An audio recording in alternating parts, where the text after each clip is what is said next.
coach with a deep strat book. And it's like all of those things help. I'm not saying that they're useless. Of course, they're really good, but they win because their culture is good. So what you need to build a winning team is you need to have. What advice would you give to other people that want to follow the path that you've kind of gone down? Game, right? And so my number one bit of advice to like coaching staff starting out is like, the other point that I wanted to echo, and you very briefly mentioned this, Morgan, was luck. How big of a factor luck was, right? But how have you guys created your own luck to get where you are, right? I think that's something that, like... Today's guests are Morgan and Tyler J. Morgan and Tyler are twins, and they both happen to be esports coaches. They are two of the most successful assistant coaches in the world, both coaching on teams within the VCT Partner League. They both started coaching in 2022 and have been doing this for a little over a year. In this episode, we talk about a number of important topics. Things like how to stand out as a player, how to be the most important player in your team, who the best team in the world is, how being twins helped these two coaches improve, why the best teams in the world are so successful, and what went wrong for them both this season. I hope you enjoy this episode. See you in a bit. All right. So I guess the best place to start, right, is for everyone to know who you guys are, and also why I've got both of you on here. I think people could probably tell that with their eyes, but it would be just nice to kind of give a little introduction, I think, so that everyone knows who you are. Cool. Whoever wants to go first. I'll go first. I'm Bambino. I'm currently the assistant coach and analyst at KOI in VCT EMEA. And I'm Big Time. I'm currently the assistant coach at Global Esports. And the reason why I'm assuming we're being interviewed together is because we are identical twins. We're brothers, and we both joined esports at around the same kind of time, and have both managed to make careers for ourselves. Business. Yeah, so I think a lot of the questions I'll have, you guys will probably have the same answer to. Yeah. So, like, it makes a lot of sense to do this, but like, you aren't the only twins as well in esports. So I just have to put this out there. I really hope that one of you can go and work for Doom Bros and one of you can go and work for a mill, and it will just be a fucking clown fiesta. You know, like that would be fun. The content would be 10 out of 10, right? Yeah, for sure. So like, please go and make friends with them and try and make my dreams happen. Yeah, that'd be a good laugh, to be fair. It would be great, honestly. So, given that, I guess I think I really want to understand what makes you both so successful, right? Why is it that you two, of all people, both of you, in fact, were able to kind of go down this path? Both kind of things that were in your life, like your family, your parents, your upbringing, but also, I guess, things that maybe you share about your kind of personalities and your views on things. Yeah, so, I think for me, the first thing is, I think because we grew up together, we were both innately competitive with each other. Always, because with being identical twins, like every variable is controlled. We have the same genetics, and we went to school at the same time for the same teachers, and we sat the same exam papers, and it was like everything we did, whoever kind of did better was just better at that thing. So we were always kind of pretty competitive with each other. So even from being young, like I say, I feel like having that strong competitive drive is really important to becoming successful in esports. I think that's definitely helped, at least with me. Yeah, I mean, sorry, Tyler, go ahead. No, you go on. No, I was just going to piggyback on that and say, like, I think as well, both of our parents are really competitive. We come from just generally a very competitive family. You know, if we go bowling, it's like, it's, you know, you can't lose if you go into a family bowling kind of business. Like, everyone's there to win. People are rocking up their own balls, their own shoes, ready to throw. And oh my god, really? That's a bit of an exaggeration. But I mean, in terms of, like, you know, like, we just come from a very like competitive household generally, and I think that just rubbed off on both of us. And then I think when you add in the element of being twins and like you're kind of constantly compared as twins as well. Like this one's better at this one's better at this one's more this kind of person. And so like, yeah, I think that like constant comparison, to be honest, it is good. Like, I don't think there's any like resentment or anything. It's more just like competitiveness, and I think the drive kind of rubbed off on us both. And I think alongside that, when it comes to actually getting into esports and kind of both as launching to become relatively like successful, I don't know if you want to know if successful is the right word, but we've both managed to Oh, kind of you work can't full-time, I underplay that, guess. man. Like, you've got a So, full-time job in esports. You sure. know, So don't I be think the key humble. was, it's like when we started around the same time, um, both of us went down this assistant coaching route deliberately instead of head coaching. And it's so useful that there was always somebody there to bounce ideas off. We started off doing very similar type of work, a lot of data driven things. So my background is in economics and Tyler's was in computer science. So we kind of used the kind of data skills that we had kind of collaboratively to help make tools and things that could help drive teams forward. So we basically had two brains when everybody else had one. So we were, we were able to kind of like launch ourselves quite far ahead, nice, because there was always somebody to talk to about it. There was always two people to fix every problem. Yeah, yeah, I love that. And I think also, I mean, I don't know, did you guys, if you had any like hardship, would you share that with each other? Like, oh, I have this particular issue. Is this something that you guys would talk about, and you could not like also not make the mistake that someone else did, you know? Yeah, I think Mm. especially like within Valorant, yeah, we talk about the game to each other a lot, Hmm. and like we'll talk about our teams and things like that. So yeah, I think it's kind of good because you have someone to, like you say, not necessarily. I don't think hardship's necessarily the right word, but like problems that might be occurring, like Mm-hmm.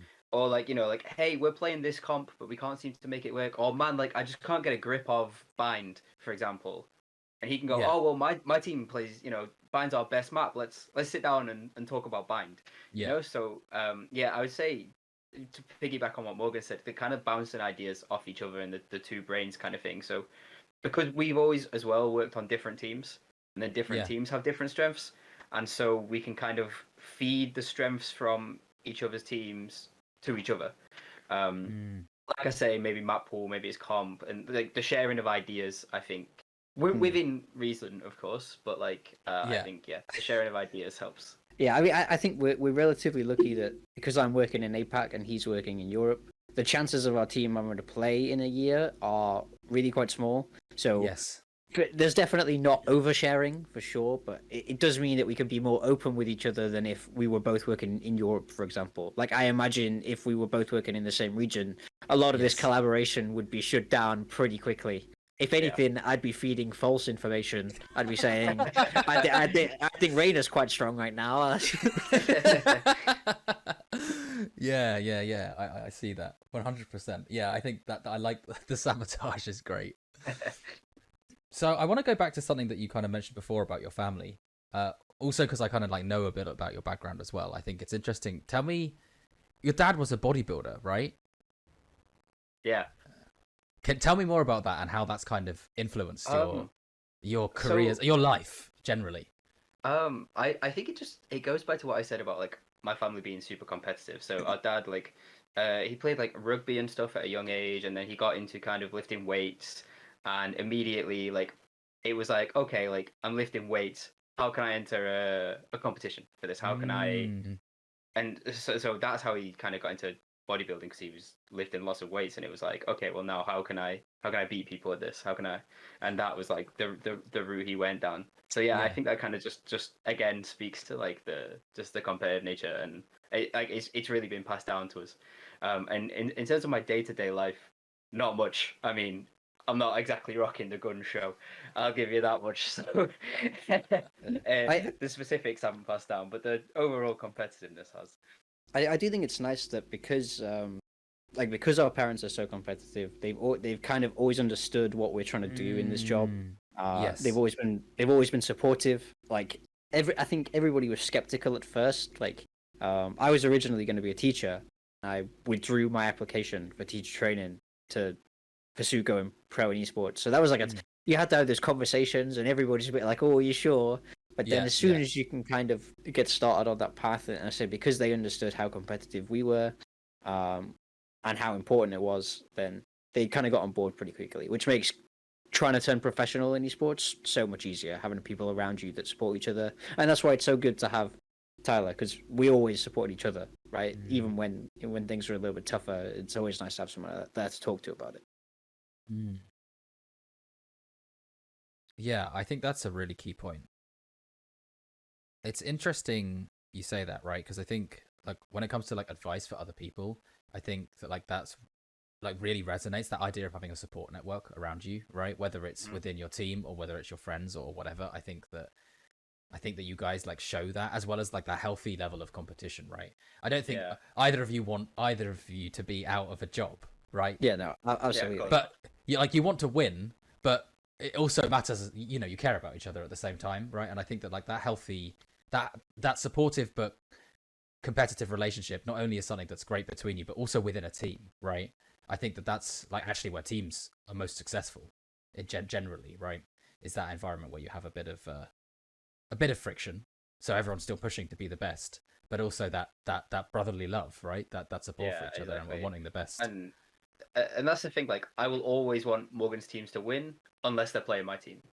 And so that's the thing. It's Yeah. like I'll always care about beating him if the time comes to that. But like at the same time, like I'm Global Esports #1 fan right now because my brother's there. Yeah, And so yeah. like you say, it's that like you can have this support network, but also have the healthy competition. And it's Mm. the same thing. Like when you talk about like aspiring pros, a support network, it can be players on other teams and things like that. Like there's nothing inherent about competition that makes you enemies. You're only enemies Yeah. on the server, So I think that like you say, having that support network and those people can be people you're gonna have to play against, people anything like that, because just having people you can talk to about people that really understand like the situations you're in and the stuff you're going through is so key. Mhm. Mm. Mm. So I wanted to ask, we talked a lot about like I guess what you guys have in common. What's how you, I mean, obviously because I know Big Time quite well, because obviously we worked together in the past, so to me like I kind of see the difference, but I guess it'd be interesting to hear from your perspective like how you guys think that you're different to each other. I mean, we disagree on plenty. I mean, Yeah. especially now as we've kind of, uh, especially within Valorant, as our careers have kind of split. It's funny now when we talk about the game to each other, is we have radically different views on Interesting. lots of Yeah. issues in Valorant. I mean, I think playstyle wise, we like things structured different. Like outside of the server, we like things structured different. Um, it's really hard to pin down. I would say we are, especially within the realms of Valorant, we're very different in terms of. And I think that was partly because like you went over to Asia, and so you've been in Asia for a year now, and kind of especially you're more used to the kind of the styles of play over there in Asia. And Mhm. like if you watched both VCT Pacific and VCT EMEA, you can see the differences in the teams and how they play. Mm. And I think so like you've kind of very much adapted and taken to the Pacific style of play, and kind of if you look over there, there's a lot more like crazier comps, and there's a lot more of these like really fast set pieces, whereas in Europe, like watch like a Navi game for example, there's Low still a lot of default. like slow Yeah. defaulting, and Contact like plays. the kind of CS influence is a bit bigger over Mm. here as well. Mm. And so that tends to be where we all agree. Sometimes Morgan will come to me and go, "Oh, Tyler, this comp, right? Check this out," and it's just the craziest stuff you ever heard, and I'll be And like, he's there with like Yoru, Raze, and Jet, and you're like, mate, what? yeah. And Yeah, but And then it's funny because we also vastly disagree on who the current best team in the world is right now, because I believe Fnatic obviously always Fnatic. Paper Rex. I do believe Fnatic, but I believe Paper Rex have it in them to beat Fnatic and win champions. Now, Okay, okay. that's my firm belief. I think, and then the kind of flip side of it is like, so we do end up playing lots of Valorant together. We tend to five stack with friends, and Mm. that's when the big difference comes out. For me, I'll pick Breach, but I'll run it into their spawn. I'm going fast, and like we load into the game, and Tyler's like, it's the pistol round. He's like, okay, guys, we're gonna default for 1 minute and 20 seconds. Do you guys know the footballist Haven A pistol? And we're like, oh no, no idea. I've got no idea. Yeah. Oh, I'm gonna press W and have fun. yeah. I love that. I love that, and I love that you can still have fun playing the game as well. Because I think a lot of people struggle with that idea as well, right? To still be able to have fun when it's kind of Yeah, become your job, right? I mean, for me, and I know Morgan feels very similar about this. Like ranked is just a separate like because Yeah.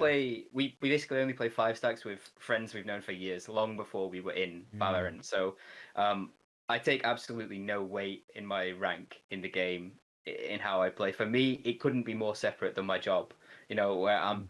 I'm analyzing teams and I'm looking at strats and stuff. For me, like ranked is just a place to completely have fun, and I think that's like that separation is good because it means, like you say, I can still have fun playing the game with my Mm, friends without it constantly having to feel like work all the time. yeah. Yeah, I really struggle with that actually. I can't. I think it's maybe slightly different for me because obviously I was quite a high level player before. If I play, I'm just like I'm so bad. I actually can't. I can't play. I can't watch myself play because I do something and I'm like, oh wait, I'm terrible. Oh god, Yeah, you know. yeah. I do It's that all hard to the switch that time. off. Um.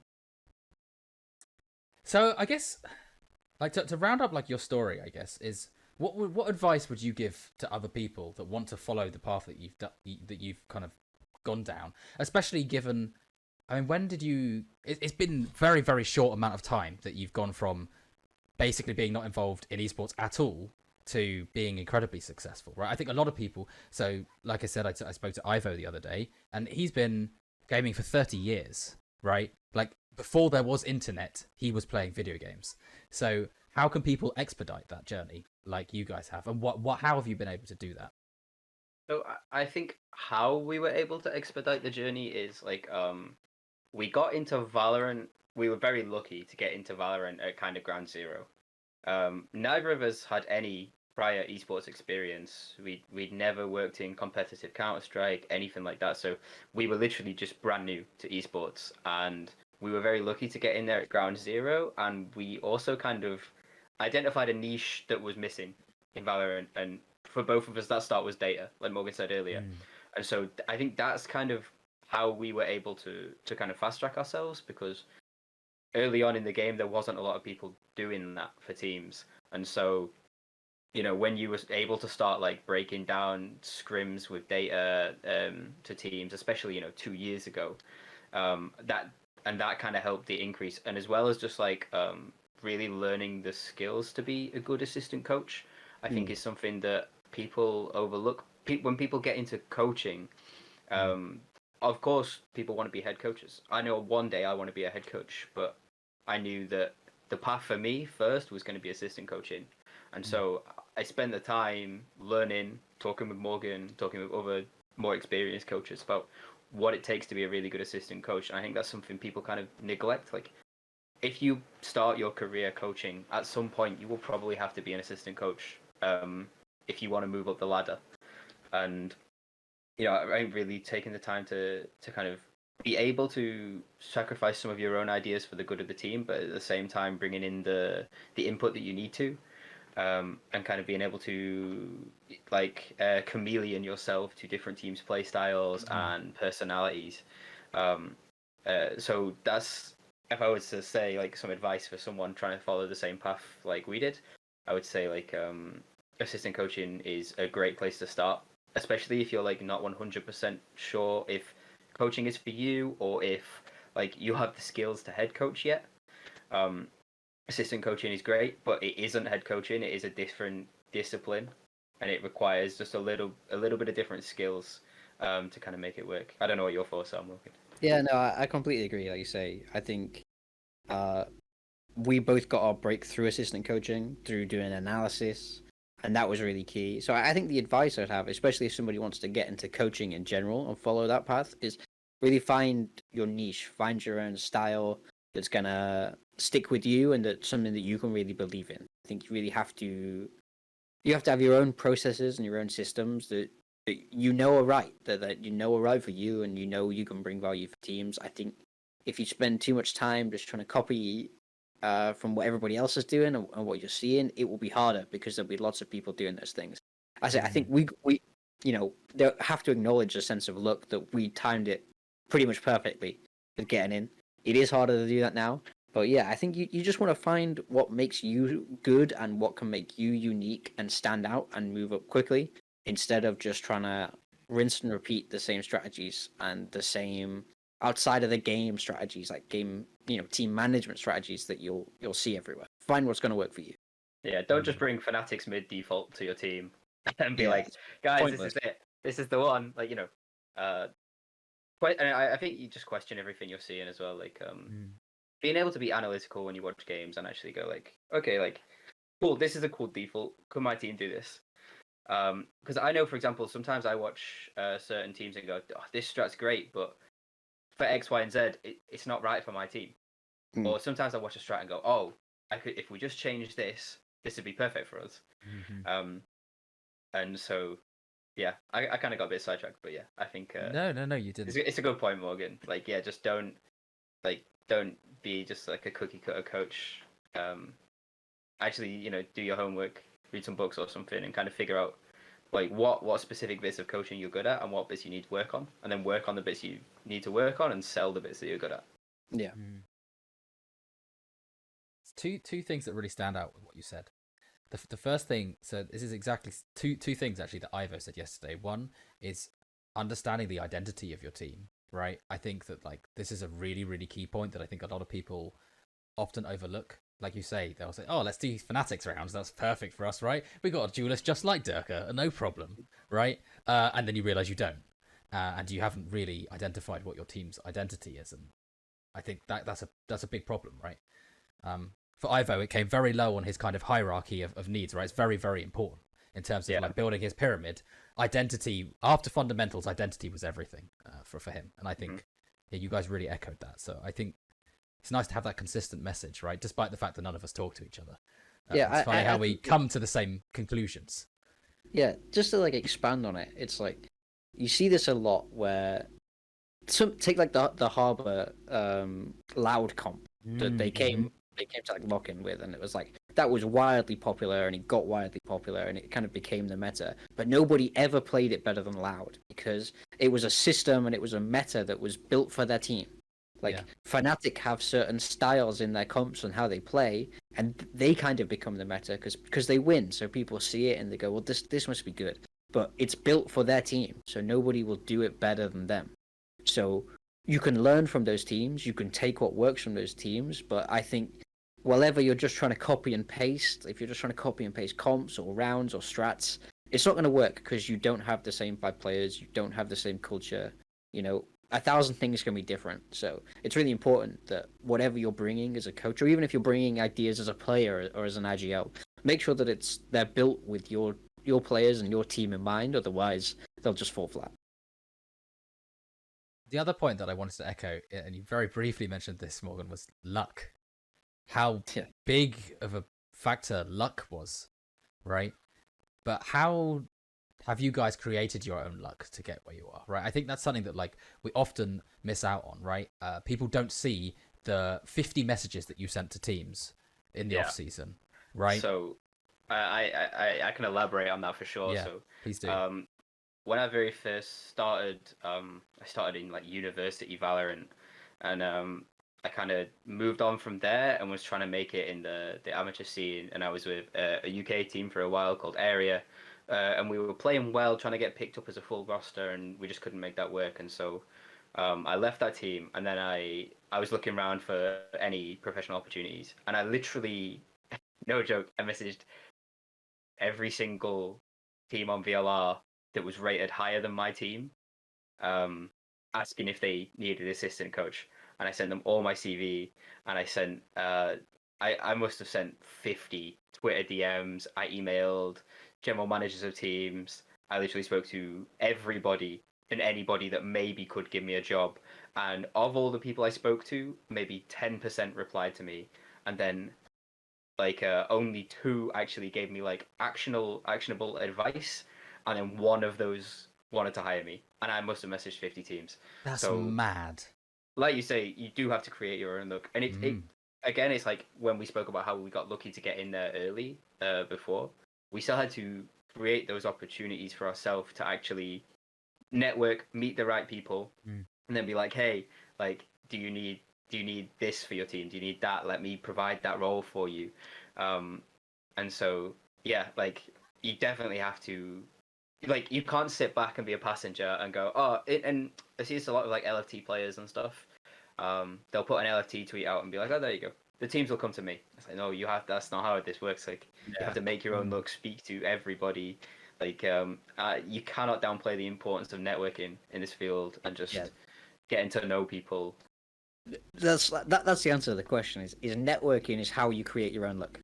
Like everybody says that industries like this are about who you know, not what you know, and like it's definitely true to some extent. Of you could be the best in the world at what you do, but if nobody knows you're doing it, like, or nobody likes you, if you have a horrible personality, you're never gonna get that job. So Yeah. it's so worth going out of your way to talk to as many people as you can. Go to events if you can go to events. Join Discord groups. Do whatever you can. But like, you just want to be that front of mind guy of if everybody knows you're looking for a coaching role or as a player role, you just want to be the name that they think of first, and then that gets your foot in the door. Then what you actually know is what will seal you the job. But how you get opportunities to move up is through knowing people. So I think a big piece of advice I always tell people when I get asked on this is don't burn any bridges at all. Like there is almost like zero reasons why you would have to completely shut down a relationship with someone. Like especially when you're just starting out, because you don't know who's going to go off and do something good. And you just need to know that they'll speak to you when the time comes, and then what you know, how you can play or how you can coach is what's going to get you the job. But if you can get an opportunity because somebody thinks of your name, that's perfect, and that's how you'll get those opportunities. That's how you get the luck to be able to move up. I love that. I had to get you guys to talk about that because I knew I need to smash it, and I think that's such an important point. That I love what you said about players. Oh, I'm LFT, guys. Hey, my 35 followers. I'm LFT, guys. I'm LFT. You could be like the best. You could be ranked number 1 on the leaderboard. Doesn't mean you're gonna get a trial, right? And I think what you said, Morgan, is so true. That like knowing people and stuff might get people's eyes on you, but at the end of the day, it is going to come down to what you know. Not who you know opens doors. What you know lets you walk through them. So don't sacrifice knowledge for getting to know people, but simultaneously you should get to know people because that'll open some doors for sure. Yeah. So, what do you guys look for in players? If you were going to influence building a team, what are the kind of attributes that you would look for in players? I mean, there's a lot of obvious stuff, right? Feel free to say those things too, but I'd love to hear, something deeper. Obviously, like the biggest one is like coachability. Yeah. It's huge. We both played like sports at university and stuff, and I think that taught me like what it is to be coachable and kind of what it is to be able to take criticism and kind of I think that's so key for a player. You can be the best player in the world, but if everything I tell you isn't right or you don't want to hear it, like we're not going to get anywhere. So for me, like number one is, are you coachable? Can you take criticism without taking personal offense? Can you and with coachability I also think comes respect, discipline. A lot of those things kind of you can package in there. But yeah, you go, Mo. Have a go. Yeah, no, I think coachability is huge. I think coachability is top one for every coach ever. Ever gonna build a team. I think the other one is like, so there are so many inside the game things that you look for. They have to have good util, they have to have good comms, they have to be able to shoot back. Like, there's all of those things, but all of those are kind of always will be secondary to the kind of out of the game. That's why. Like you want a guy that has real drive and passion for this. I want somebody that is not just doing this because it's a way to make money, really. You want somebody who loves the game. You want somebody who loves winning. You want people who are kind of angry when they lose because they didn't do good enough, because they want to improve on themselves. Like having the competitor's mindset is what sets a lot of players apart. And if you have the competitor, even if you're aim comms util are not as good as they should be, if you have the competitor's mindset, if you really care about winning and developing yourself, then those things will all improve over time because you'll do the work that's needed to improve them. But you just absolutely got to find players who I feel like they really want it and they're willing to listen. They're willing to take all the advice they can get to help make them better. And those are the players that you always target. I mean, all of those in-game things matter, right? If somebody can't throw a KO flash, say they're live, sure, I'm not going to pick them up. But it's like... Team flashed every time. Team flashed, yeah. I think for a lot of players, especially LFT players or young players, they assume that they will be able to get into teams if they just shoot back hard enough, and that's not the case. If you shoot back hard enough, but then you won't watch your VOD outside of scrim time, you won't play ranked, or you won't practice your agents, or you won't do any of those things, then how can you move up to the next level? You have to be willing to commit, and if you're not willing to commit, then it's hard for teams to scout you and choose you. Another thing I think as well is like I really, especially when you get to the tier 1 level, you're not only working with these guys, a lot of the time you're living with them, and you're spending 16 hours a day together, and you're eating together. And so, as well as like, I want a coachable player, I want to play this god on the server, but I want players that I want to spend time with, and other people want to spend time with. And that's not me saying, oh, we have to be best friends, but that's me saying I want to work with players that are nice to be around, that are kind people, that are thoughtful people, that can bring some energy on down days. That, and I think like those kind of soft skills are so important, because being someone who people like to be around, and people like to talk to and like to interact with, helps so much. Because like I say, especially as you climb the ladder, you have to spend more and more time with your teammates. And so I just, you don't want someone that's going to suck the energy out of every room they're in, or someone that maybe they have like very frequent like bad days, and on those bad days they're angry or they're irritable. Someone who can kind of work through that adversity, and is just pleasant to be around. I really look for at this level. That's huge. That's something I didn't even think about. But totally right. You say you have to spend so much time together. So if somebody is, there are just people with kind of grating personalities, or there are people that make it hard to be around them.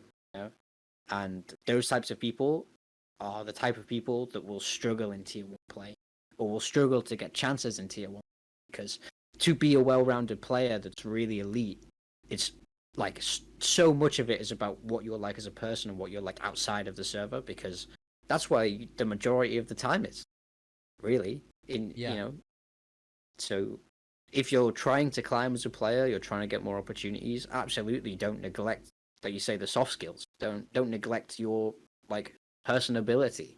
Make sure that you work on compromise. Yeah, is a great one. Like like the ability to compromise is huge, honestly. Like and that's like, because that also transitions in the server, and that's a guy that might play off role if he needs to on a comp, but that's also a guy that like, your food's late, here, have my fries, and like I'm not saying they have to, all the time, but I'm saying like that kind of just those kind of skills, and that kind of just personability, it goes such a long way. Yeah, I mean, I can think of players like that, like you say, your fries aren't here, do you want mine? And you already know that they can go all the way, right? Just because of that. Exactly. Because I think this is like a point that not enough people are making as well, is that so many players are at this level already, right? Like mechanically in game, like there is no shortage of people that are very capable in-game players, right? That they can fine, their utility usage is reasonable, they have good general decision making, right? The mechanics are good. You're not selling yourself if that's all you can do. And you guys have already said this, right? It's what can you bring to the team, to the organization? That's what sells you, right? You already saying this about the analysis, right? That's how you made the opportunity for yourself and set yourself apart. And I think players, it's just the same, right? Is what is your unique selling point? And that can always be your personality or your mindset, or what else do you bring on top of that? Because everyone can shoot these days. Exactly. Yeah. Like a huge thing that almost every team that I know of looks for in the scouting is they look for a hype man, or like some people call it like a glue guy, things like that. But at kind of the lower levels, when people are building teams, they don't really think about that. They just get like the best like on the server players. But especially at tier 1 level, like if you're that guy who can make everybody laugh when the mood is low, you're the guy that brings lots of energy, that hypes everybody else up. Like that's huge. I mean, that's one of those things that I think you can't really force as much. People kind of are that person, or they're not that person. But if that's like a skill set that you've got, really hone it. Really make sure you bring it to practice every day. Like there are so many. I don't want to focus purely on the out of game things, but I think the out of game things are what aspiring players don't think about. So Yeah. make sure you put the time into them. And I think it's important to mention as well. This isn't us saying like introverts can never get picked up. Like Yeah. you know, like I know players, for example, that you know aren't your glue guy or whatever, but what they are is extremely dedicated, and they will watch every VOD and they will learn every lineup, and that's a different type of player personality. But they're still bringing things to the table outside the server. If you know, if you have a teammate who is maybe new to an agent, and then you go, oh, actually, hey, I have a full folder of lineups for KO on Ascent because I used to play this for my old team. Here you go. Like that's just as important as a glue guy or something like that. So we're not saying you have to be like this, um, you know, big personality and you have to be this and that. But like, there's always extra things you can do that you know will kind of fit you as a character, and it's just making sure that you do those things extra to get you noticed. Yeah. I love that about the introverts as well. I think that's something that certainly I miss out as well on saying that point. We're not all extroverted. We're not all gonna stand up in front of everyone and scream and shout because we think it's fun, you know. Yeah, exactly. So we've talked a lot about like players. I guess how do you go about building a good team? And particularly, I think to give me some perspective as well. How do you kind of work on that element as an assistant coach as well, right? Because I think, especially for me, like it's always been from that kind of head coach perspective. Where do you kind of fit into that, and what things do you look for, and what do you I mean, I think we're going to talk about a lot of things that are very common, what we've said already, but it'd be nice to kind of look at it from the team perspective rather than from an individual. Something me and Morgan have spoken about quite a bit with each other actually. And I think part of like a key part of an assistant coach's role within the team dynamic is being a good cop. Um, Yeah. because oftentimes your head coach Did you has steal to that? be Did you bad steal that cop. phrase from me? Did you steal that phrase from me, Morgan? I used to say that all the time about good Yeah. cop, bad cop. I mean, being able to, especially if you're working in the big coaching staff ideas, like we always are, having the good cop bad cop idea is. I mean, you have to have it. Like your head coach has to be able. Like that is a key component to being a strong head coach. Is you have to be a bad cop when you need to be. You need to not always ready to shout, but you need to be ready to be stern. You need to be ready to give harsh negative feedback. Or if something is going very wrong in a game, you need to be able to wake those players up, and that won't always be with positive words of encouragement because not everybody responds well to that. But saying that, it's very important that you have balance. So I say because I've always been an Assistant assistant cop. cop. Since I've always been an assistant coach, um, I've always got to be the good guy. Of you're the one who can kind of swoop in. Like I do a lot more work with the guys who want that positive encouragement instead of the negative encouragement. But that's really how you have to work. I think it's important when you're working as an assistant coach, you have a lot of synergy with your head coach. And that's how building of these cultures form. If the coaching staff's relationship is very solid, it sets a very good you're like very good role models for the team in how the bond should look, and things like that. Mm. So back to the point. Did you say everything you wanted to say on that topic, Tyler, or was there anything else you wanted to add? I think Morgan mostly covered it, but yeah, like let's say like, and it's not necessarily the assistant coach has to be the good cop and the head coach has to be the bad cop. But I think that's how it often is in teams because the head coach is in charge, and they should get the most respect, and you know it's often their role as part of to do the discipline and stuff. And like Morgan said, some players don't always necessarily respond to negative feedback or like um, just that kind of side of things well, and so then it's kind of the assistant coach's job sometimes to kind of go, okay, well, let me focus on being positive with this guy, or like, okay, right, you can give him this really harsh feedback, um, so then let me give it 10 minutes, let that soak in, and then let me come over and go, hey, you took that feedback really well, you did a really good job today, let's keep going tomorrow, and that kind of dynamic and relationship, as long as you and your other coaches are talking about how you're going to handle situations, and I think it's really key. Yeah, the ability, I think, as an assistant coach to be able to kind of slot in personality wise as well, where the kind of counters your head coach and complements it. I think is really really key. Yeah. Mm. So yeah, back to what we said before about building successful teams. I guess I ask this question another way. What makes the most successful teams in the world so successful? What do you Good think? question. Um, yeah, you can go first if you want, Morgan. I think culture makes a team successful. Like the strategies can never win you championships ever. It's not how it works. Like when people look at a team like Fnatic, they assume they're winning because they are, individually skilled players with a great coach with a deep strat book. And it's like all of those things help. I'm not saying that they're useless. Of course, they're really good, but they win because their culture is good. So what you need to build a winning team is you need to have, like, there has to be a plan for it, but there has to be this idea of togetherness, this idea of you are more than just colleagues, because this isn't like an office team where you clock in at 9, you leave at 5, and you never ask anybody more about their day other than what they're having for dinner. This isn't like that. You have to be really close with everybody. So you need a team that can grow close together, because like the best pairings of players are the players that know each other intimately well, that know each other's lives, that like know what they're going through, the struggles that they have. You need an environment of openness, and you need a culture that encourages growth always. If you have those things in place, you have the right foundations to build a winning team, and that's when you add on strats. That's when you bring in really strong players and really strong coaches and that. But that culture is the foundation of every winning team, of every esport, of every sport that is successful. It's how you win in a team.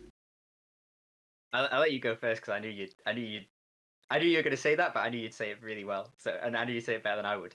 But yeah, I just echo what he says. I think the culture is the most important thing, and that kind of the space of like accountability, and a space of sharing, and a space of kind of respect and discipline and all those things, and kind of getting players on the same page first. Because like Morgan said, like strats and stuff will win you games, but they won't win you championships, because you have to string so many together, and you have to face so much adversity and so much hardship.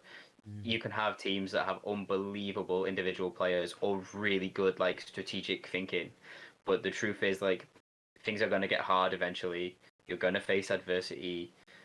The honeymoon's going to end. How do you bounce back? How do you come back and then return to the winning? And yeah, I think the culture is really the difference there, and the difference between like really really good teams and the best teams for me.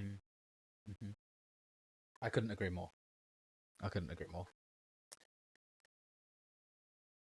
Oh, I'm gonna ask an awkward one now. What do you think went wrong for both of your teams this season? Why aren't we not able to have this conversation because you're in LA? Very good question. I'll go first if you want. Yeah, I go. think for my team, I want to start by saying we got so much right. Like the team had to be built quickly, and we took a lot of risks in how we built and approached the team. So, well, it wasn't as successful as a year as we'd like. I don't think it means our project was a failure, but the reason why we couldn't do better, in my mind, is an experience. Like we had a lot of players who were not incredibly experienced on massive stages. We had young players. We had very little time together as a team, and I think all of those uh, kind of slightly negatively impacted the culture. We couldn't always do as much as we wanted to do because we were split off across 3 different continents and like 6 different time zones. So and then until we could get everybody together, the culture building is slower. And then we had visa issues. I don't want to sound like I'm just throwing excuses out here because I'm not. I feel like there are things we could have done better as a coaching staff. There are things players could have individually perhaps brought more of. But I think the biggest problem we had was lacking in experience and lacking in time together. That's the big thing, and that's as we head in towards next season. That's the big thing we're looking to fix. Of we want to make sure that the culture is rock solid before we start the season, and we want to make sure that now people have a season under their belts. How did that feel like? What were the problems that these players had? What were the problems that us as a coaching staff had with trying to perform at this level? And how do we adapt it? Like, how do we change the office in a way that's going to be more productive? How do we change the living situation in a way that's going to be more productive? How do we change food in a way that's going to be more productive? And I think for my team, I feel like we showed that we could play really strong Valorant, but we couldn't close out the game, and that was our big problem. So when we add those small percentages of things together, I think that's the difference between being a good team with good players and good strats to a team that wins games. So for us, it's about sorting out those little things, bringing more experience, as in time together, cementing that culture properly, and that's when we start to close games. Yeah, so I think we actually had a lot of similar issues to what you guys had. Um, we didn't have as much time pre-season as we would have wanted because we had some contract issues, and then we had we really struggled, I think, with the pressure of the stage and the pressure of big games. Because we always perform very well in scrims. Obviously, scrims are scrims, but like we never really had those kind of problems, and I think we often choked on stage. And then we got to a point where, so week one, super week, we beat Navi. Um, Everyone was super hyped and was like, yes, this is it. This is the team we were supposed to be. And then we lose to Vitality in a close game, which uh, we we could have won had we kind of followed our game plan a bit better. Yeah. And then the losses kind of carried on, and to be honest with you, a lot of the people on the team just kind of hit a mental boom. And this is what I talk about with the adversity, and it's really difficult. Imagine you only get to play one game a week; it's not a lot, and so losing week upon week upon week, kind of, it goes up exponentially in terms of like the feelings you're feeling Yeah. and the doubts you're having. And I think we kind of struggled to kind of reset ourselves from kind of the loss streaks we were in. And I think that's also why we came into LCQ looking a lot better, because we'd had time to kind of get over the losses and kind of get ourselves out of the slump and kind of become more of the team that we wanted to be originally. But yeah, truthfully, I think the biggest issue for us this season was being able to bounce back from losses in kind of a short window, and then kind of not getting affected by multiple losses in a row. Because that's the thing, it's a round robin system. We play for 10 weeks. Like you can lose 4 or 5 games and still And make still do playoffs. great. Yes. Exactly. But it's obviously very difficult. Like if you're a player, you can find yourself in a bit of an echo chamber sometimes, um, and that's also like us as coaching staff. I think we failed in certain aspects. I don't think the culture in the season at least was exactly where we wanted it to be, but we just didn't necessarily have the time in the preseason to get everything done that we needed to get done. And that's another reason why we kind of looked better coming into LCQ, because we were able to fix quite a few of these culture issues that were plaguing us during the season. So yeah, I think that's probably the biggest thing that went wrong with KOI this year. Yeah. Yeah, that's very much what I agree. Like, that's what I mean by an experience of those big games. Like, Yeah. Yeah. oftentimes, like in the season we had a positive round difference. Um, we won more rounds. Like, there was more nices than nice tries for us in the season, but we couldn't win the games. And I think it comes down to that experience, and it comes down to that struggling in those big moments, because I think people find it hard to understand, because it's hard to imagine the pressure unless you've kind of had it. Yeah. Like, Sitting in front of 40,000 people on the stream, and they're like, "Oh yeah, you got to clutch this round." yeah, I mean, like the pressure is no joke, and for these players, it's a very big deal. I mean, I feel like a lot of people who just play ranked, they feel immense pressure in their rank up game, or then they play Premier and they go triple neg, and it's like, imagine that times by like 1,000. This is how all of us make enough money to afford food. Like, you know what I mean? When you put this in as this is your job, and you put in the amount of dedication that you have, and the hours that these guys have to work, that then when the pressure is on and it's in that all or nothing game, like for us, the two biggest games of the season were the last one of the season against Secret. If we win that, we were in the playoffs, and this LCQ game against RRQ. Both of them were like a win and you're kind of through, and lose and you go home situations. And the pressure of that is just immense. So I do feel like we failed to manage that properly. That's us as a coaching staff, and I suppose kind of players individually, but I can't really put the blame on them. I feel like understanding those big game moments is something we'll be better at going into next season because we've had to suffer through them. We've suffered through the losses of them this season. We know how much they sting, and we'll have a new approach for them next season to help us be ready to close. Am I right in thinking that neither of you had full-time performance coach for either of your teams? Yeah, we didn't have one. And you didn't have Uh, one but full-time, right? Big time, or were they were no, we didn't have a performance coach until LCQ, and then okay? they worked remote with the team. And how much I will difference do you think say, that made for sorry. you? How much do you think that made for you having a performance I, coach, big time? I mean, performance coaching is huge. It's something that I preach about regularly. When I was a Mm. part of Mad Lions before I was in Global Esports, that was a huge priority for that for the organization. It's bringing in regular performance coaching, and that's when myself and Spin, who I still work with now, saw insane benefit from working with performance coaches. Um, I think this goes. This is even outside of team environments. I think, like, I work with my own performance coach 1-to-1. I know Tyler does the same. Um, if you care about getting better, looking into performance coaching is a very strong way to do it. I think it's something that can't be understated. It's used in almost every sport now, and it's seeing a growth in esports for a very solid reason. I can't recommend performance coaching enough. Yeah, it was kind of one thing we fed back to the org after this year is that like something like that would help us immensely because as a coaching staff, none of us are particularly experts in dealing with losses and being able to bounce yourself back and those problems that we had. Um, it wasn't any of our expertise to fix it. So as far as I know, the plan for next year is to bring a member of staff in, a performance coach, to work with us on that stuff. But yeah, like Morgan said, we both work with our own individual performance coaches, and that's just for me personally to deal with like my stress of the job and to help me maximize what I'm doing for my team. And so yeah, like we both really believe in the value of performance coaching. Um, and you'll get to a point very soon where every single tier 1 and top tier 2 team has at least one performance At coach. Some will least even have more. one, At yes. least, yeah, I think it's interesting you say at least as well because I've had this thought too.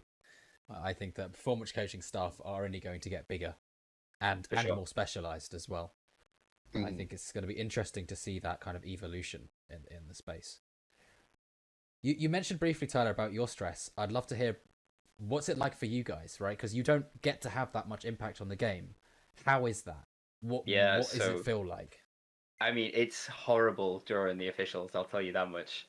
And anyone who works with me will tell you that I jump around the room and go crazy in officials because you can't have any impact. So all of our impact has to come in prep. And so something I've always said is like our official is the 3 days leading up to the official. That's my official. That's when I have to peak. And then my like the days that my team plays officials, that's for me to just reap the rewards. But yeah, like for example, when I play Vitality, my official is versus it's our performance. It's like our staff versus their staff. 3 days before the game, who is prepping better? Who is who's better prepared for the veto? Who's done the scouting better? Who's done their anti strats better? All this stuff. So yeah, for me, that's my official, and that's where the stress comes in. Um, and just making sure that I've got everything right. And like how strong are these tells? How likely is this stuff to happen? And then how good is our counter? How much do I think it'll work? And so yeah, that's where all my stress comes in. And then, like I say, like the official days are for you to just kind of either enjoy the work that you put in and see it happen, or if you lose, like it's very easy to get obviously very stressed and things like that if things aren't going your way. But simultaneously, you have to learn from it. And a really big piece of advice I would give to analysts and assistant coaches that I didn't mention before, but this is like my number one piece of advice I always tell people is whatever you're doing, prep work and anti-strats and scouting and that kind of thing, keep it actionable and keep it something players can understand. I remember when I first started, I was doing 30-page documents on Teams. Yeah. And I was got here's everything that they do, and here's how we can counter every single round, and it got to the point where none of it was being read because who's going to sit down and read 30 pages when they could play a ranked game, right? And so my number one bit of advice to coaching staff starting out is like make sure your points are actionable. And that's something like I say, like when my team loses officials, I sit back and I read my scouting and I go, okay, A, how much of this was correct? Like, how much did I even just get right? And B, like if I got things right and I thought the anti-strat was good and it wasn't implemented, why is that? Like, is that because a player just couldn't understand how I'd written it down? Was it too verbose? Were they worried about too many other things to get it right? So yeah, I think that's like a particularly stressful bit and something that I can't overstate enough is to really focus on how actionable your work is, because your work is only as good as a player can use it. I think it's funny, right? I've noticed kind of doing this transition towards content, you realize how short people's attention spans are. And I think I actually, maybe this is something you could try out, but I feel like if you can't fit it in a Twitter thread, it's probably too long for a player, right? Yeah. I mean, realistically. For like one-to-one feedback and work that I've done with players, I remember when I first started, I would just watch them all day and I would write pages of notes about things they can improve on with round terms to look back on. But it's too much. Like I think you always want to keep it short, you want to keep it actionable, you say. But I think to go back to the question a little bit, I think having kind of less involvement on the game day, like I have more than you. In Asia, we are allowed to talk to the head coach inside the game, which helps, which gives me kind of something to do, and I have areas that I focus on and feedback to that whoever is in the coaching box for us.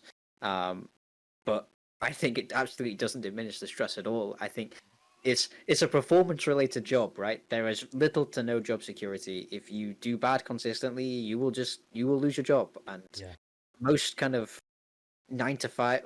I also think this is why the job is so amazing, is because it's stress. Like if there was no stress, I wouldn't want to do this. Like the highs are only as high because the lows are as low. So all the time you spend stressed, all the time you spend sad or angry that you're losing is like down here on the scale, and then you can go all the way up to the top when you start winning. When you win a game, it's an amazing feeling. Where I feel like most 9 to 5 day jobs are way more steady, which is great if that's what you want. But I want the highs and the lows. So I think during the season I get very stressed out. But I understand it's part of the job, and I wouldn't change it. I wouldn't change a thing about it. And like we said before, like you learn to deal with that stress, and that's why we talk to performance coaches separately, because like you say, the job is very stressful, and that's what enables the highs. But at the same time, like you can't succumb to the stress, and you can't just let yourself get eaten alive by it, because it can just eat you alive, and that's how burnout and things like that happen. So, just the ability to kind of learn to cope with the stress and go, okay, well, like I know things are stressful right now, and like something I do is just always focus myself on like kind of daily goals and just like, okay, like what work do I need to do today? What has to be done today? And that kind of, and I can compartmentalize tasks in such a way that like I'm not stressed about, oh my god, I have to prep a whole team in 2 days. I have to prep 5 maps. Like I can go, okay, well, let's just break it down and we can deal with it like that. That's like a really big method I use. I want to echo something that Morgan said as well. I think at this point, this is really a mindset. I think actually this point that we do things. This Martin Luther King that said this quote, right? I think we do things not because they're easy, but because they are hard, right? The reason that we do it is because it's a challenge, and it's the challenge and the journey that excite us.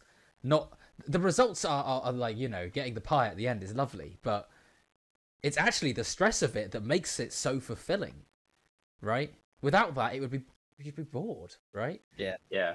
I also think this is something that people who are just fans or maybe just play ranked and kind of watch a bit of the pro scene don't really understand. I think for a lot of that, it tends to just be entertainment on a screen. Of these are just teams that you support that are entertainment on a screen, but behind every team is 10 people probably. Yeah, probably about somewhere between 7 and 10 people who this is all they do. This is their life, and it brings so much stress. So that's why I'm always big on um, trying not to be too heavily critical on any other team because you just know what everybody's going through, and um, even during down periods, I know that like down periods are the worst. So I think that's the time where, especially if you're a fan, like if your team is not doing well, they need the support more than ever in those moments. So if you can, if when people can bring that, it really does make managing that stress a little bit easier to feel like you have people in your corner. I love that. I have to segue that. Tell me about what it's like being in global esports and the fans, because Oh, we all see it. yeah, they're unbelievable. The fans are like, I'm pretty sure they're the best fans in esports, if you ask me. I mean, especially when I joined, I was flooded with messages of like, let's go, coach, great to have you on board. Mm. It was amazing coming from, I'd never really played in a team with many fans before. But we really do feel their presence. It's pretty comical, to be honest. If you watch any stream or, especially if you're on YouTube instead of Twitch, like, GE will come up within the first 5 comments. Like I promise you, it's really funny. I think the best way to understand what the fans are like is look at the watch party videos for GE. I think they have hands down the best watch parties in Valorant. They go crazy. It's like it's a concert. It's so nice that so many people care about what we're doing. And it's a big driving factor for motivation for everybody on the team, myself included. We want to win so that watch party goes mental. So keep going to the watch parties, keep supporting, and it really does make a difference for us. Like I say, when you feel like people care about what you're doing, and you feel like you can bring some a bright moment or a little bit of happiness to somebody's day because the team that they like wins, it's really nice. So that's what we aim for always. I feel like I'd be doing a disservice here if I didn't mention the Koi fans. Yeah, yeah, go Because for it, Tyler. so Yeah. interestingly enough, like I had no idea who Ibai was before I joined Koi. Like I don't watch a lot of Twitch that isn't Valorant, and I don't watch people who speak Spanish because I don't speak a word of Spanish. So I didn't know who he was, and I kind of found out when I joined Koi, and like I can hand on heart say I've never had a negative interaction with a Koi fan. Like they're all just so supportive, even when we were like in our biggest slump they were being so supportive to all the players and the staff. And like, there's a guy called Sergio Ferra, who is like a content creator for Koi, and like that guy does so much to like hype up the Koi fans and like create narratives, and then like he'll watch part of the games with Ibais. And like I say, I don't speak a word of Spanish, but I will sometimes watch the games back on their stream. Just for the hype alone, because the Spanish casting's insane. Yeah. And so yeah, I just wanted to give a quick shout out to the Koi fans and like how kind and supportive they are, and how I've never had a negative interaction with any one of them. I think that's great. I think you both have very supportive organizations in that regard, actually, right? They're both organizations with a very big fan base that are very vocal about how big of a fans they are. Yeah, for sure. I guess so. This is kind of like the last kind of section of questions that I wanted to ask. I guess what are your thoughts on? I guess the ecosystem right now is something that's like a very hot topic that's discussed a lot, and it'd be interesting to hear what your take is on it, particularly being in the tier 1 scene already. How do you think it's going to affect you as things are? What kind of changes are you hoping we're going to see, or not? So Your opinions. the whole academy thing has just been leaked. So I Yes. don't know how much I can say about it because I don't know if it's true or not. But I will say if those changes come in, that tier 2 teams can kind of partner with tier 1 teams, and you can transfer players like up and Up back and down. down. Yeah. I think that would be really, really good. Not only for the tier 2 ecosystem, which clearly needs support. I mean, look at a league like Polaris with talent like Le Petit Buffon, for example, an extremely talented roster that were unable to get signed just because of the state of tier 2. Giving the tier 1 teams the ability to be able to directly support tier 2, and then everyone benefits, I think is really Yeah. good. Yeah, I mean, you can't have a strong tier 1 scene without a strong tier 2 scene. They are inextricably linked because that's where the players for tier 1 will come from. So if the tier 2 scene dies and the best players can't, uh, you know, can't afford to play in tier 2 because they're not getting wages, or they're getting scammed out of wages, as we've seen across. Like, all you do is limit future potential talent into the tier 1 scene. If the tier 2 scene dies, it won't be long until the tier 1 scene dies. Now, I think Riot know that there's a problem, so I think the academy system would be a fantastic fix. I But hope so. I'd like to hope a company as big and as important as Riot will listen to the community on this and take steps towards fixing tier 2, because even it being in tier 1 right now, where we don't really feel those problems, it's certainly worrying, because it's immediately obvious that if I lost my job in a tier 1 team, going to tier 2 is just not an option, because you can't get full-time salaries there. So it really limits it, and it's just not healthy for the ecosystem. So, like you said, you can't have strong tier 1 without a strong tier 2. So I really hope Riot take those steps to fix it and improve it for next season, because everybody wins. Yeah. Awesome. I want to finally thank you guys for your time. Obviously, I really appreciate you both coming together and giving me an hour of your time, and anyone that watches this. I think that you guys have given invaluable advice, and I think imparting your experience to everyone is a really valuable thing. So I really appreciate it. And if there's anyone you would like to shout out, or last piece of advice you'd like to give, then feel free. I guess something I'll just say is my DMs are always open. I know Morgan is the same. Like I got help from so many people when I was starting out. Yeah. So many analysts and assistant coaches that were working a level above me. I would always just message and be like, "Hey, like, what do you think of this?" Or I'd love to set up a time where we can talk more about this idea or that. And so I will always help anyone who asks for it or wants any kind of advice. Like my DMs are always open on Twitter, so just I'm more than happy Awesome. to Cheers, guys. help Thank you so anyone much. trying to start up. I think it's the last thing I'd say. Yeah, absolutely. I would 100% echo that statement. Like the biggest upward swing in my career was when I started talking to other who were professional coaches when I was not a professional. They gave me advice, they gave me feedback, and it's invaluable. So I'm always happy to help and talk to people if they're interested in starting out on this kind of journey. In terms of shout outs, I just want to shout out the GE fans again. You guys are great. Hopefully some of you are watching this interview. But apart from that, thank you for having us on. It's been wonderful.